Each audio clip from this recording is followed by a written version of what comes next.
Good morning po sa ating lahat. Narito ang weather update.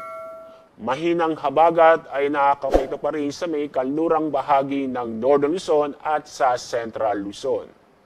Kasalukuyan, may mga kumpulan ng mga kaulapan sa bandang Taiwan at ganun din po sa bandang Dagat Pasipiko sa labas ng ating Philippine Area of Responsibility. Itong mga kumpulan ng mga kaulapan ay may posibilidad mabuong low pressure area. At sa ating magiging lagad na panahon sa susunod na 24 oras, maganda at maliwas sa panahon ang inaasa po natin sa Luzon at ganoon din po sa Visayas at sa Mindanao. Although maganda at maliwas na panahon, may tsansa pa rin ng mga isolated na mga pag-ulan dulot ng thunderstorm.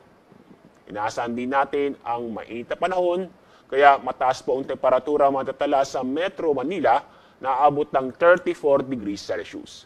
Para sa mga kababayan po natin sa Tuguegarao, Legazpi at sa Puerto Princesa, mataas po ang temperatura maitatala ngayong araw na aabot ng 33 degrees Celsius.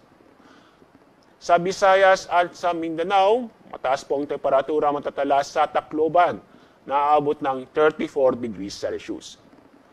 Para sa mga kababayan po natin sa Zamboanga, mataas po ang temperatura na aabot ng 34 degrees Celsius.